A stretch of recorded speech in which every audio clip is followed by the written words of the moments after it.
Meditation is the only way to increase our capacities in each and every field. No matter what it is. No matter what it is. Because meditation helps us at every moment to offer our own individual will to God's will. So if we can identify by meditation, if we can identify ourselves, we can establish our oneness with God's will. Is there anything that we cannot achieve? When he said, let thy will be done, that means my Father and I are one. Mm-hmm. On the strength of his oneness, he said, my Father and I are one. Then the Son became the Father himself. Mm-hmm. Just because we do not have that kind of faith in our Creator, we are separated from the Creator, from the creation. So meditation only unites us with the rest of the world, with heaven and earth. Meditation. So if meditation is the capacity, meditation is the capacity to unite us, the journey and the goal. For meditation is in between, and meditation as a starter, meditation carries me to my destination, to my goal. So start a few minutes in the morning and then. What is the value of meditation? Yes, the value of meditation is incalculable. One cannot measure the value of meditation. It is something measureless. When you meditate, we enter into our source. The source is the infinite, eternal, and the immortal in us. So when we establish a free access to our infinite capacities within us, we feel that we can be of dedicated service to humanity. So meditation takes us deep within and then again brings us to the fore. Our inner divinities, inner qualities, meditation, by virtue of meditation, we can bring to the fore and offer our qualities to humanity. So is it important to have a teacher for meditation? And do you need a mantra and things like that? Or if you don't really know anything about meditating, can you just sit down and meditate? Certainly you can. It is not at all obligatory to have a teacher. And the person who did the best meditation on earth didn't have the teacher.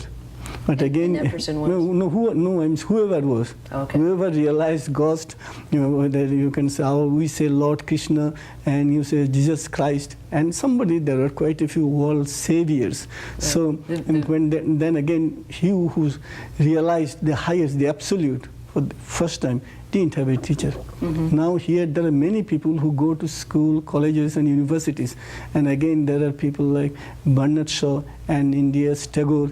They did not have university degrees. Right. So here, if you have a teacher, well and good, but if you do not have, then you don't have to be doomed to disappointment. Can you just sit down and meditate? Certainly you can, only to make your mind calm, quiet and tranquil. And if you have read some books, spiritual books, then they can be of tremendous help to you. Mm-hmm. You meditate always when you're lifting weights, when you're doing the music, the compositions, poetry, art, the paintings? Is it always when you're meditating? If it is personal, in my case, I always feel that somebody is meditating in and through me. Consciously I meditate for hours, and again I see and feel clearly that my inner pilot, I call, he is praying, he is meditating in and through me. The inner pilot, that's an interesting expression. Interesting. How do you explain that to people who've never heard that? Well, I've heard it before from you. What does it mean? Journey, we need a boat. If we want to reach a destination, we become a passenger, and there is a boatman, and that boatman plies the boat and takes us to our destination. Similarly, in the inner life also there is a river, a consciousness river. Near the boatman, I am in his, out of his infinite bounty, he has allowed me to be in his boat. So now he is piloting the boat to my destination. He is the boat, he is the boatman, again he is the goal.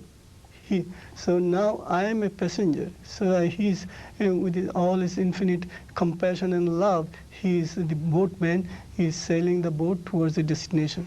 Do you feel, is there a certain time of the day to meditate? Of course, for everything there is a special time for us to eat at a particular time and take rest, sleep at a particular time. In that case, it is always advisable to meditate early in the morning and in the evening, at least twice. Because early in the morning, before the hustle and bustle, before you enter into the hustle and bustle of life, if you can pray and meditate, and then we make a very fast progress. In the evening, when the sun sets in, we feel the nature is peaceful, and that is the time. Early in the morning, early in the morning and in the evening. And these two, early in the morning and the evening are the best times for each and every human being.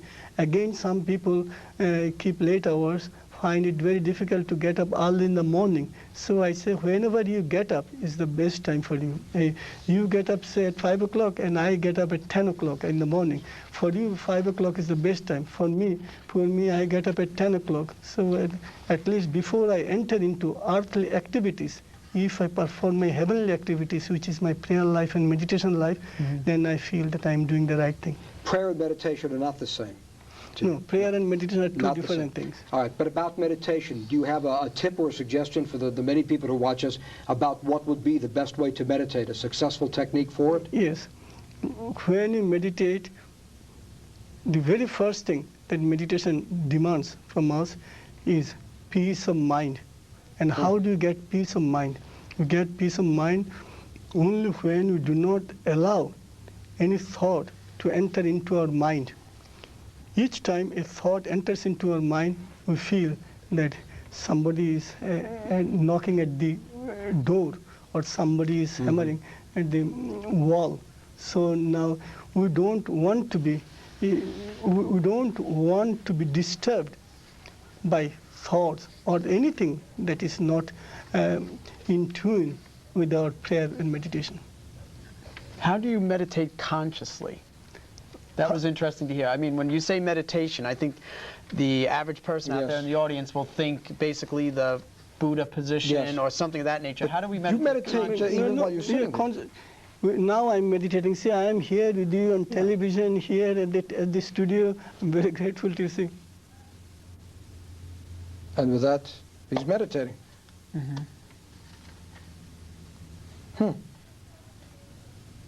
I don't want to interrupt, but I'm curious how he's able to do that. So this is takes me 3 hours to fall asleep. How can you do that? No. It is As soon as it is at my command that I don't want. Believe me, I didn't allow any thought interference. I didn't allow any thought. I just, in a fleeting second, I entered into my highest I don't want. But did you hear me speaking while I was interrupting? Yes, I was quite conscious.